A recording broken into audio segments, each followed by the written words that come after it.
welcome back to coverage of people buying a house and then living in it. So, hello, Jeff, you want to buy a house. Here's a house. What do you think? Yeah. Do you like the house? Yeah, it's fine. Will Jeff be able to buy the house that's fine of his dreams? Yes, he will. It's in budget, is it, Jeff? Yeah. That was not a close one. No. We'll be catching up with Jeff when he's bought his house, which is now. Jeff, you're now living in your house. Yeah. What's that like? It's all right, doing a bit of DIY, putting some shelves up, but nothing major. And we'll be catching up with Jeff's attempts to live his having things on shelves dreams. Now, how are the shelves? Useful. Well, that's fascinating. So, to sum up, Jeff, who you don't know, has bought a house and is now living in it, having put up some shelves, and I think we can all agree that that's basically a good thing. Join me next week when I'll be presenting coverage of people arranging to rent a flat and then going to the shop to buy some food to eat in it.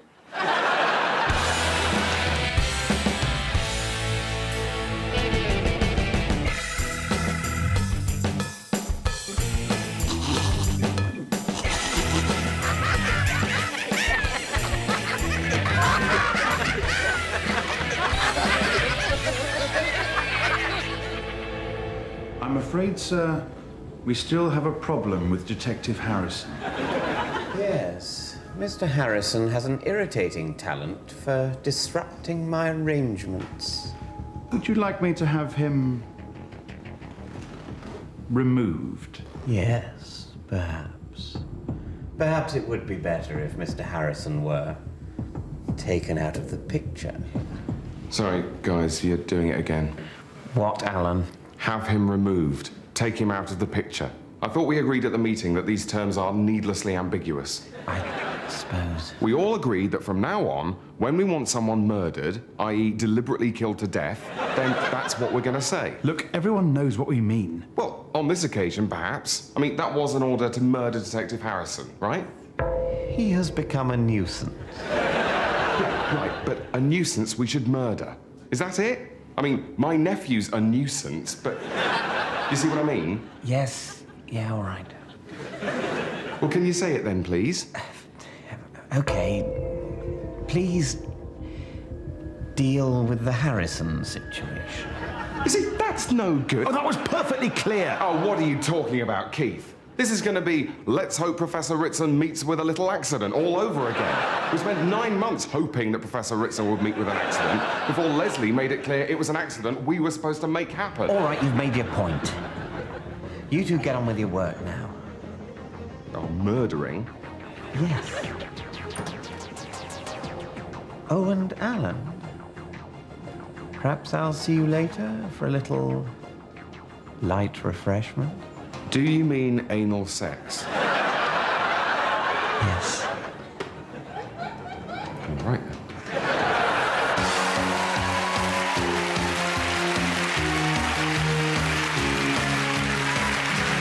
Hello, and welcome to Number Wang, the maths quiz that's simply everyone. Joining me today are Julie from Northampton and Simon, who is also from Southampton. So, Julie, any funny stories to tell us? Yes. Simon? No. Great. Let's play Number Wang. And it's Simon to go first. Too slow. Julie? 38. That's Number Wang. Let's move on to round 2. Imaginary numbers. Simon? Twintington. That's Number Wang. 1200 That's Number Wang. Shinty 6. Oh, bad luck, Simon. I'm afraid Shinty 6 is a real number. As in the popular phrase, I only have Shinty 6 days left to live. So, on to round 3. Julie, Simon, please take to the number leans. And if I can have time on the clock, please. Let's play Number Bounce. 8. 93. 15. 70. That's Number Wang. Take a number. Julie? 30. That's Number Wang. Take a number. Simon? 3,249. That's Number Wang. Take a number. Julie? Not. That's Number Wang. Take a number. Simon? 4.5. That's Number Wang. Take a number. Oh, and I'm afraid we're out of time, so you'll have to put those last numbers back. Well, that's the end of Number Bounce. Well done, everyone. So, as we go into the final round, it's neck and neck because Julie is on 82 and Simon is also on 26. It's time for Wanganum. Let's rotate the board.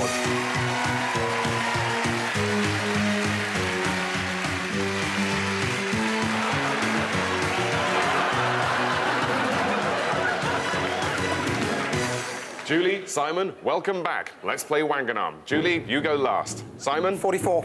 Julie? 404. 4.4. Ah. 444.4. 44.44. 40. 4. That's Wanganum! Julie, you've been Wanganum, but Simon, you are today's number wang. More number wang tomorrow, but until then, stay number wang!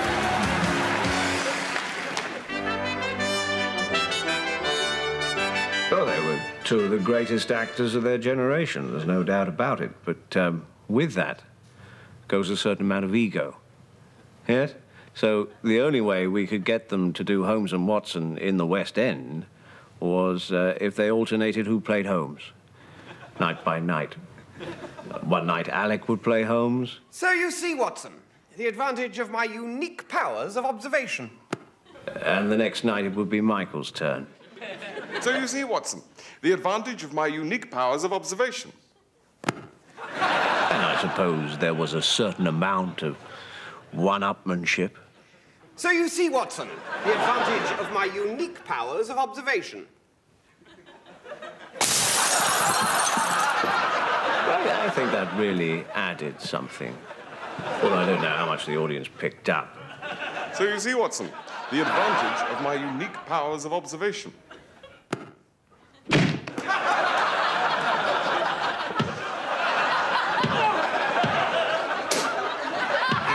So when we came to make the film, we were faced once again with the problem of which of them would play Holmes. But I think everyone agrees we found a rather elegant solution. Not like you to be superstitious, Holmes. It's hardly superstition, Watson. I was merely acknowledging the power of fear and what effect that fear Can have on the minds of the ignorant or vulnerable. Holmes, you're not seriously suggesting that the villagers believed? The story of the Phantom Wolf? Of course they did.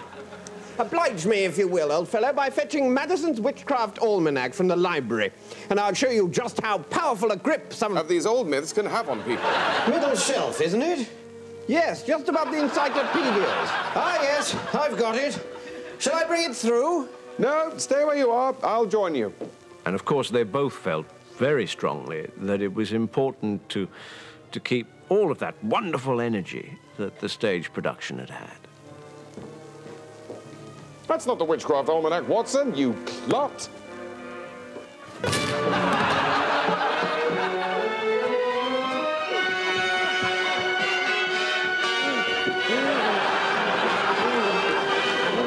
And of course, as family men, the film gave them a great opportunity to get their kids into the business.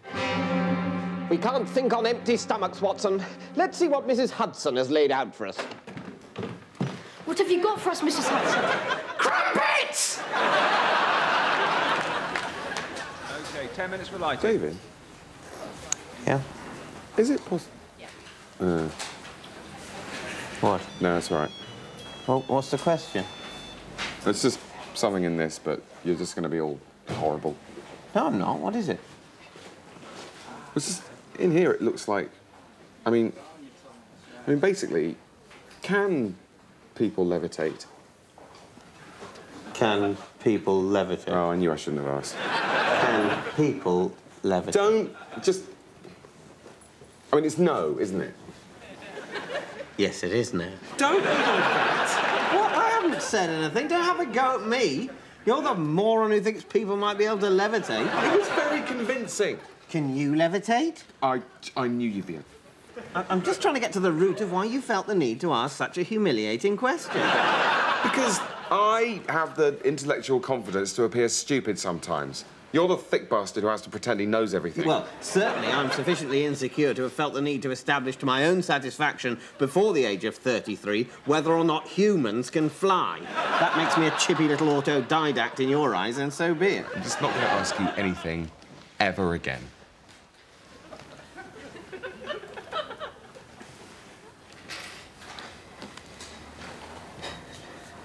Lunch in 10 minutes? 12 minutes, you twat! 10, 12, don't know the difference. Don't know the difference between 10 and 12.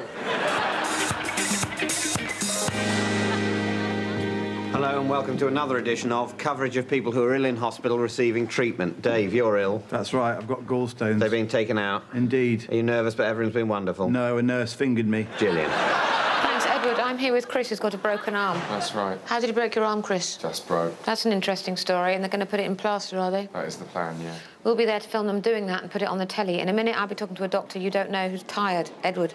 Thanks, Gillian. Well, we've had a bit of a cock-up here, and Dave is dead. Here is Dave. In a minute, they'll be carting him out on a trolley, and we'll be here to film that and put it on the telly. Meanwhile, here are some nurses and doctors walking about a bit.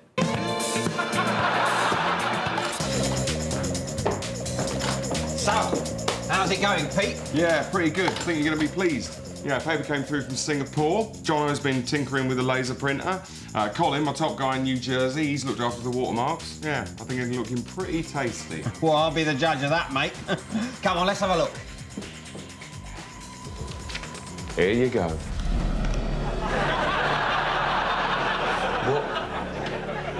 What's this? It's the finished article. It's a tenner. Except, of course, it's not. Nice, nice, wink, wink. Well, obviously not. It's all wrong. That's not even the Queen. It's a queen. Mate, punters aren't going to notice.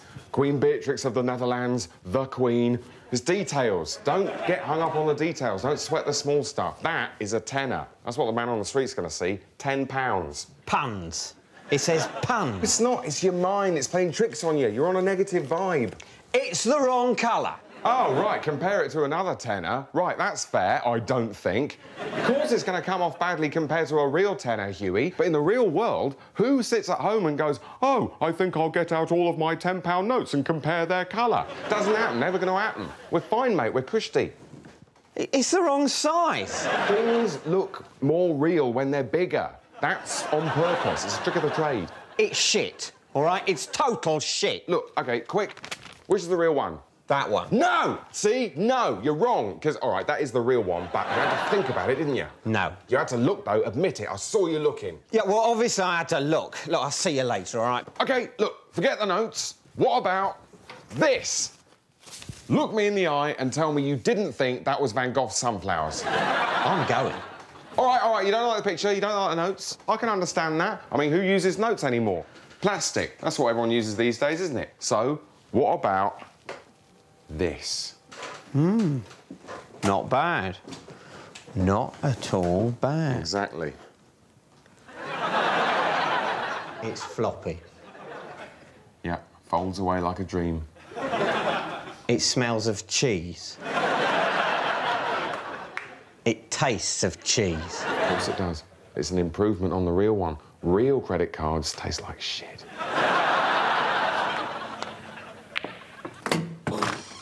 They call it a ruddy food court. It just means you have to queue twice.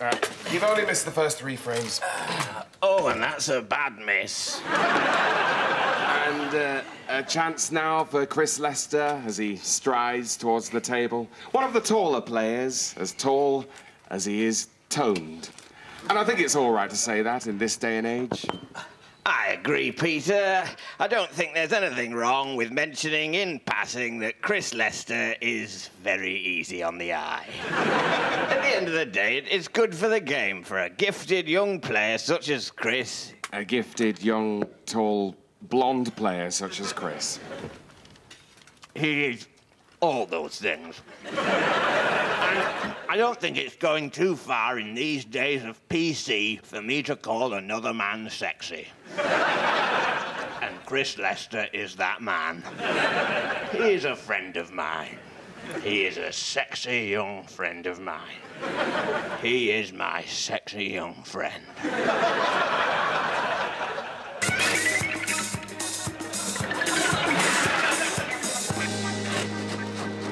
Hello and welcome to coverage of people running a safari park, and I'm talking to John, who looks after the zebras, which you can't see because they ran away from the camera. John, what are you doing? I'm getting the zebras their zebra food. Do the zebras find it colder here in Wiltshire than in Africa? They do, because it is. Well, while we let John, who you don't know, get on with his job, which he does every day, Gillian's been talking to head tree counter Mike. 15,000. That's a 1, So, 2, Mike, we're 3, getting coverage 5. of you counting trees, is that right? Yeah. Oh, I've lost count. Sorry. 1, 2, 3, 4, 5. OK, thank you for calling. Pass us a biscuit.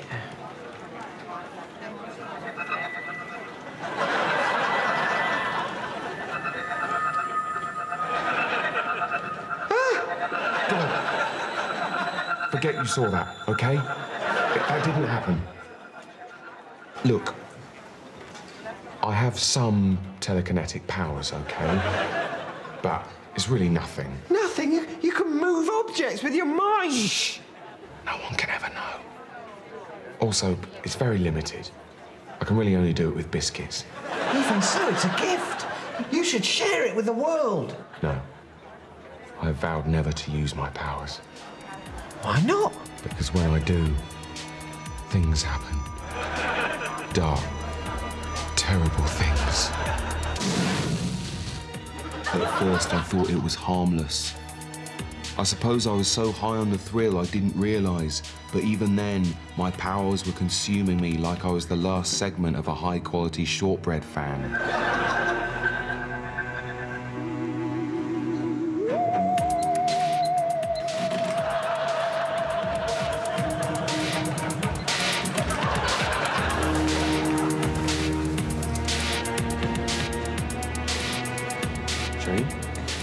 Jane, is that you?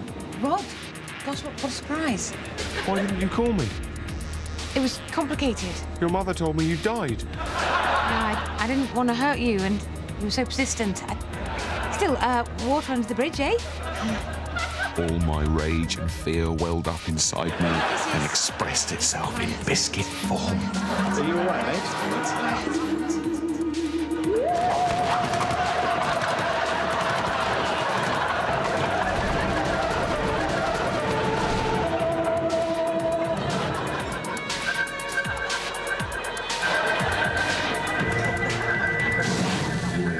Gift.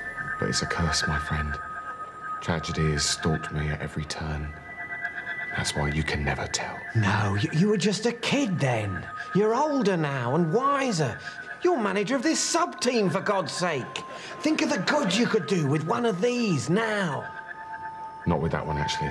That's a Jaffa cake. It's not a true biscuit. Whatever. The point is you could do great works, become famous, or at least get a better job. Something in hospitality, perhaps. No, it's too dangerous. Damn it, I won't let you squander your gift. I'm going to call my friend. He's a manager at McVitie's. No! You don't know what you're doing! Hi, Austin. Yeah, it's Dan. Dan, crikey, it's been a while since I've heard from you. How are you? Yeah, great.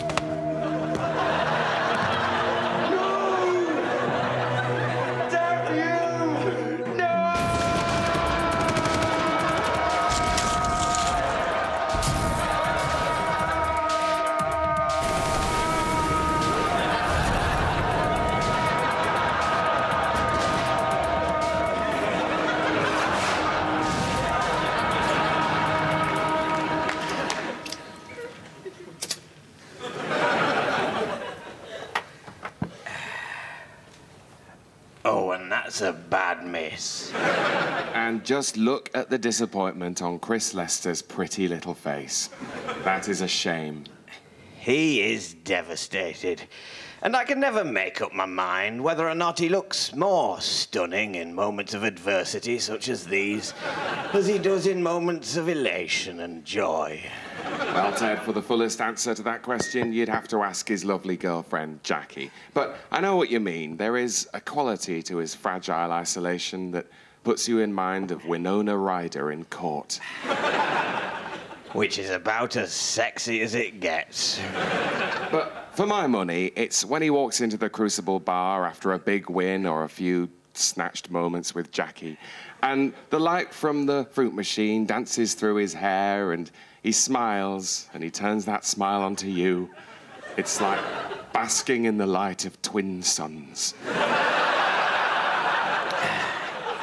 You're quite right, Peter.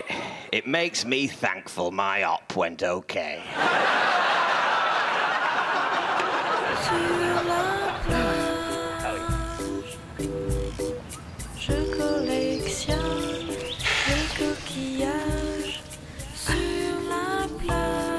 Oh, no. No. Not again.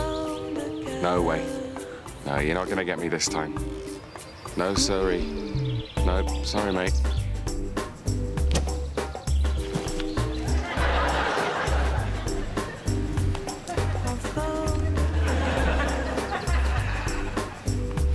You bloody bastard. bastard.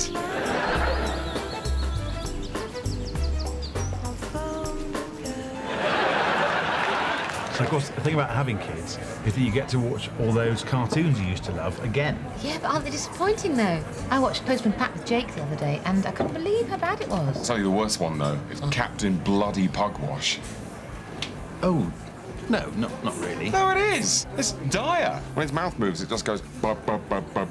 I think that's a bit harsh. It was pretty good. It's awful. Oh, don't tell me one of you worked on it. Yes, actually, Damien was in it. Hi. Oh, come on, you guys are winding me up. No, they're not. Oh, really? You didn't write for it, did you? No, I was in it, actually. I played Stephen. Stephen? Stephen Pugwash, the captain. Oh, right. Stupid of me.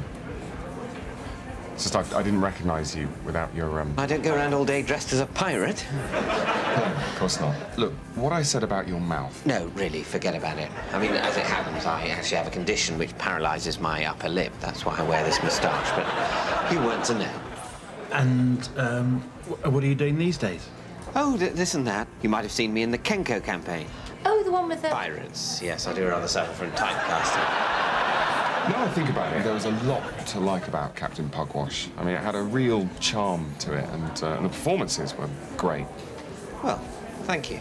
Yeah, it was certainly a lot better than some of the rubbish that was on. I mean, you know, the Flumps, Dog Tanyan, King Rollo. I mean, what the hell was that? He was like some kind of psycho child. I see. My boyfriend played King Rollo.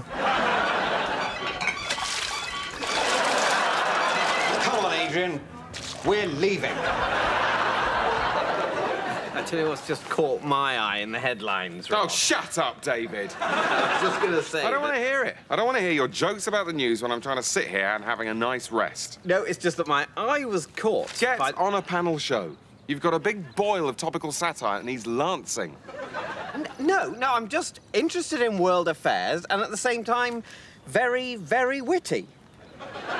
Anyway, I wasn't going to do a joke. I was just going to say that my eye was caught by this whole scandal in America. Ooh, the scandal in America. Yeah, that is interesting.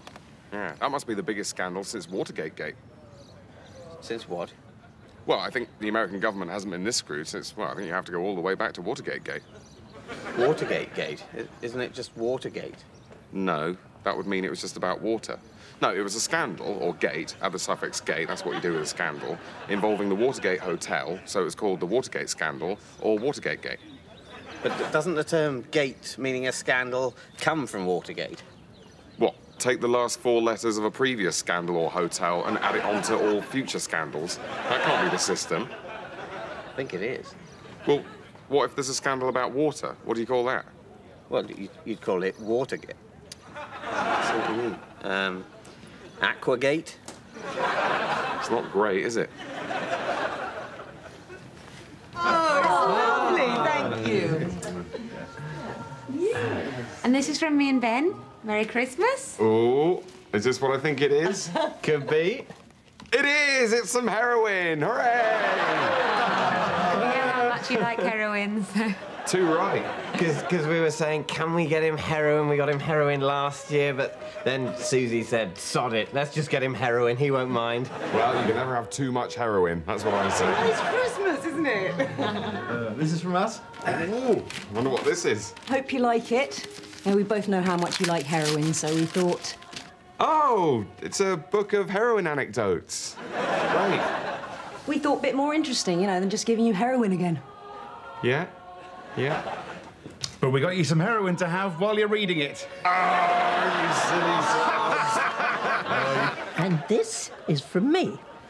Oh, thank you, Grandma. It's some cocaine.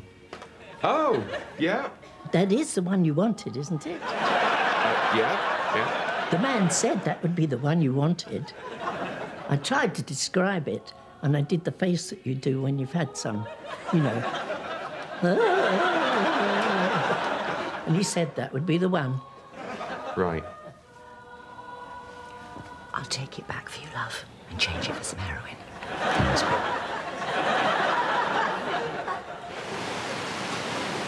Oh, look, James. Kids Rapids ride. Hello, what's this then? Put the kid in the ring, send him down the rapids. Oh, sounds exciting. Right, so you just put him in the ring and just literally... Yeah, we just literally give him a shove off that bridge there and he goes down the stream. Very exciting. Right. And it's all safe and everything. You've done it before? Yeah. No. Well, actually, no. Well, no. We tested it on a football. Right. Not that one. You sure? Oh, yeah, because the one we tested it on, we never saw again. You never got it back? Well, it's a football, isn't it? It's not a boomerang or a child. I mean, it can't say it's lost.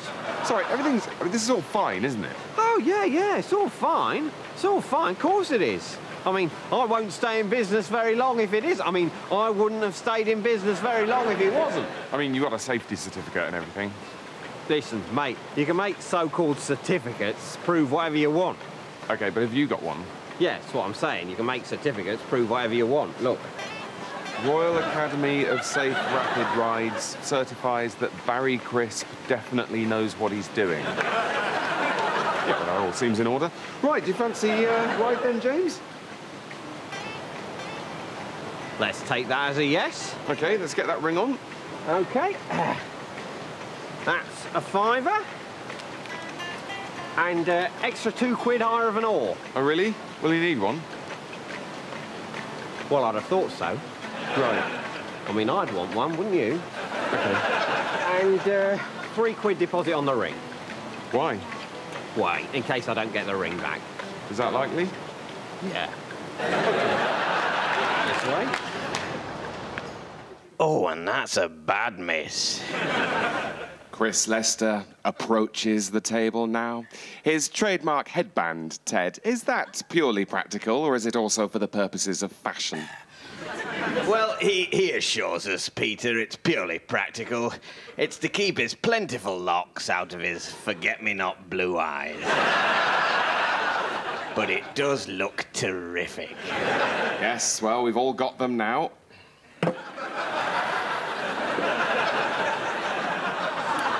And he set something of a trend amongst the younger players, Ted, but needless to say, none of them look anywhere near as good in theirs as Chris does in his. Peter Ebdon, in particular, looks ridiculous. But I gather that Chris is quite attached to his hairband, because I was chatting to his lovely girlfriend, Jackie, the other night, and she was telling me that he even wears it in bed. Does he? Boy, oh boy. What a sight that must be for Jackie or for his other girlfriend, Amanda, during their more intimate romantic moments. Chris looming over them, his face flushed with concentration, just as he is as he gets down to this long red. It's happened again. Oh, Peter, you'll just have to sit in it till the mid-session interval.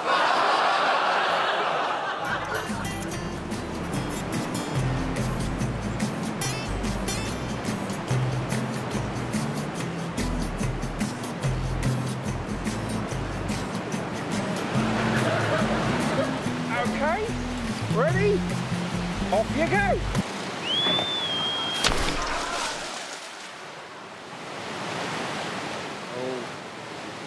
I think the nerves got to him a bit there.